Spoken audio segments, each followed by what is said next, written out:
Welcome to Narratives Leadership Story Talks, where great leaders go beyond the bottom line to create lasting impact. Join hosts Jerome and Julienne Ryan as they uncover the stories behind real-world challenges, offering practical insights to help you lead with empathy, authenticity, and purpose. Each episode dives into how leaders use storytelling to build trust, foster connection, and inspire action. Whether you're navigating workplace dynamics, driving change, or building high-performing teams.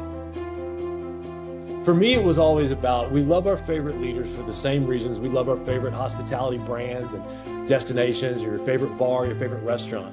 And it's because of 9 times out of 10, it's because of how they make us feel. And so that's what I'm on a mission to do, is what I believe can transform mere jobs into truly meaningful work, is that when you and I as leaders can create these environments and we can make people feel the things they need to feel so that they will spark and jump into action.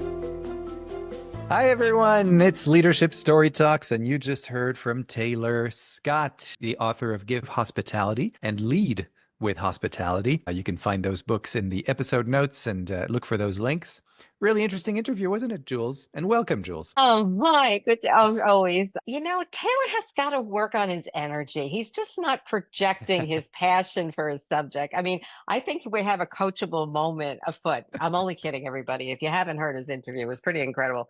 He is definitely messianic about the work, the hospitality, and the key organizations that he's worked with, including Disney. So he should have his own ensuite on any of these cruises at this point. Yeah. I think that a quotable thing. And if he gets one, he better help me get on that boat. But no, it was really inspiring. And just goes to show you, when you find your niche, when you find your passion, and then he dialed it down to the simple, important things that show welcoming and acknowledgement and appreciation that has done him a justice, and it made him successful over the years, and lessons learned all the way through. Yeah, for sure. Yeah, and the quote that we chose to share, it's interesting because, I mean, of course, you want to be, as a leader, able to create environments in which people feel like their work is meaningful, and he gave us examples of that and how that happened for him. But I was just thinking about that, and it's something that's very easy to say. Well, of course, and I just came back from a conference, with HR people, and everyone's talking about people, relationships in the office, collaboration, how to work between generations, et cetera, et cetera. And it's all about, creating these environments in which people can thrive. But again, easier said than done. And I was just thinking about that, when was the last time that someone or something made me feel like, what I was doing truly mattered? And it's interesting because I actually, the easy answer would be to find something at narrative, because I've had many meaningful moments in my work, as you have, just working with people and their stories. There's always meaning. There's always something. I mean, this is why we love this work, is that there's always something that kind of reminds us of our purpose as soon as we walk into a room and start to work with people and their stories. So I wanted to take it somewhere else, and not sort of give the obvious answer, because I was trying to think of people that were able to create those kinds of environments, even if the work itself wasn't the most meaningful work. So I actually went back to the example that I always give as the example of what not to do, or things that didn't work out, which is my days in banking. You still haven't recovered. But maybe I am in recovery, because I'm about to spin that actually in a positive light. All right, let's hope, everyone. Yeah, and I was reminded, or what came up in my mind was, as I was thinking about this question and listening to back to Taylor's interview, when I was working in finance, it's true that it wasn't the most meaningful work to me, but I remember one person who really did make me feel like my work mattered. And it wasn't the managing director, who was like my boss's boss. It wasn't even my boss, actually. But it was the person that I was there to replace. And what he did is that he helped me figure out all the ins and outs, not only of the role while he was still there, and not only of the organization, but I'll always remember this. He said about a week into this job, he said, I want you to meet me, afterwards, let's go and have a drink, etc. And so I go and meet him, and I expect that we're just going to go to a bar. And then he's like, let's go take the subway, and the subway takes you under the water. This is in Hong Kong, I should say. And so it goes from Hong Kong Island to what's called Kowloon, which is attached to mainland China. And I'd only been there for a week, so everything was new to me. And so we get out of the subway, and suddenly the streets are bustling, and you go from people in suits to people in shorts, people not wearing shirts, and it's hot and it's humid, and there's people everywhere, and there's double-decker buses like in London that are going by. And so then we make our way, and I'm following him. We go through the night market, and again, like lights everywhere and lots of talking in a language I can't understand. And finally we get to this hole in the wall that's just filled with suits and fabrics and ties and things like that. And he said, the really important thing in this culture that you've just entered into is to dress with tailored suits, because that is an entire industry. And it doesn't mean like in where you're coming from, which at the time was France and the US, it doesn't mean that it's going to be expensive. It's actually going to be really cheap, but you're going to look really good. And he spent like 2 hours with me and this tailor, taking these measurements right outside of the night market, where you could still smell all the scents of the dumplings that were being made in the street and that kind of thing. And then, and it just put a smile on my face. And it wasn't just for that first week. He ended up staying 3 more months than he was supposed to. And for those 3 months, every week he would show me something new about the city. He would introduce me to someone new that I didn't know. It was really quite powerful. And it did really make me feel like, oh, okay, well, clearly, I matter. And for this guy to go out of his way when he's just itching to leave and his plans are getting delayed and delayed, it was pretty remarkable to me. So that was the thing I thought of. Yeah. And for everyone who hasn't maybe listened to one of your pre-stories, you talk about being like the first day or so being locked in these rooms with no windows, with binders. So talk about sensory overload when you got released from captivity. Yes.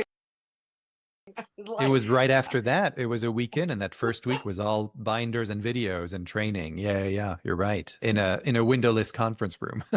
Yeah, gosh, it was like one of those Skinner lab rats.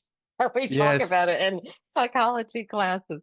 Well, for me, there have been some people in my life that really show the example of engagement, and how, whether they were at the top of the organization or they use their assistants, they use their teams to recognize and appreciate events, and they were artful and they kept records of it. And then I had a pretty good reputation for that as well, that I'd be running up to my bosses and saying, you better acknowledge this human, or FYI, this is happening. And those small moments matter, because I can't tell you how many people I've coached over the years at different level who said, like, no one ever even said hi in our offices or acknowledged our existence. We were just like little drones sitting there, and we could walk past somebody in the hallway and our existence was even acknowledged, not even a good morning, hello, how are you? So the little points of appreciation, they're free and they matter. And sometimes those are the tipping point, because on the flip side, when I was doing outbound interviews, small things really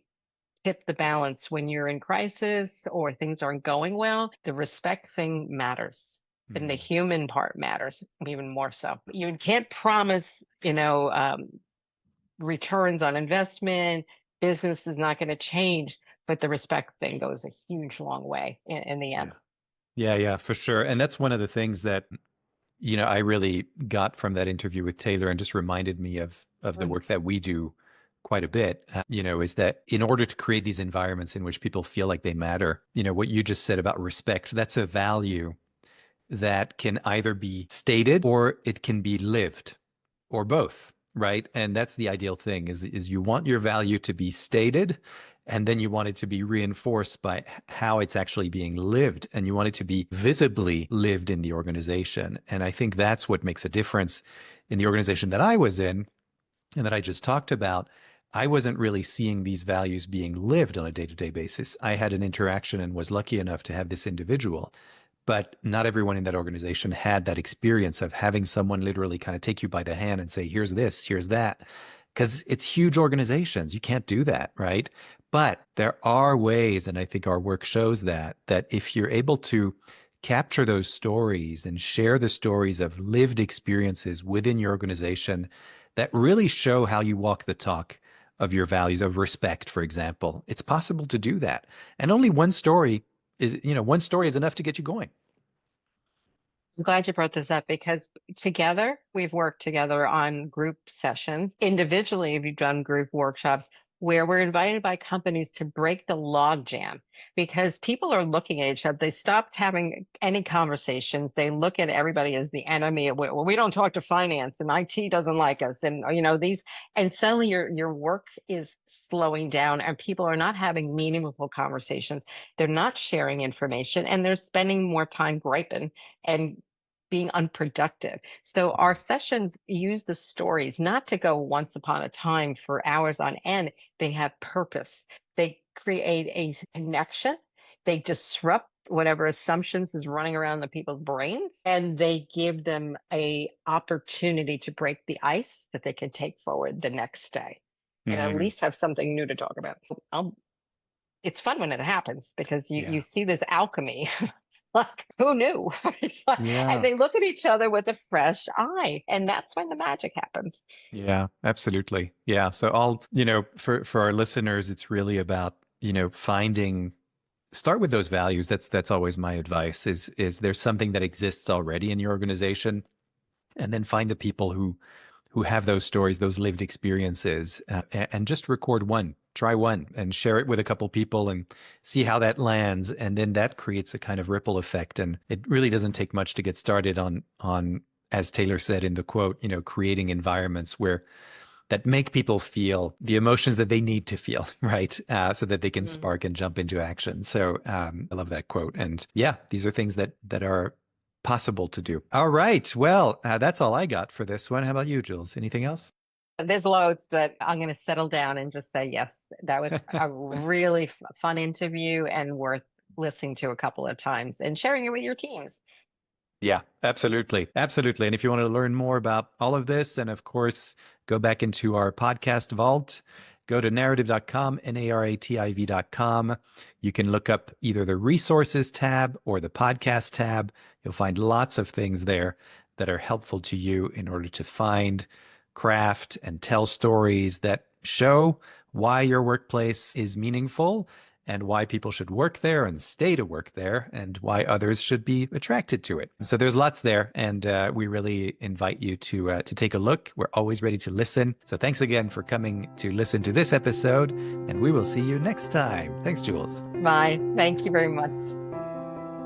For more information on the narrative listening and storytelling method and how it can help your business, go to narrative.com.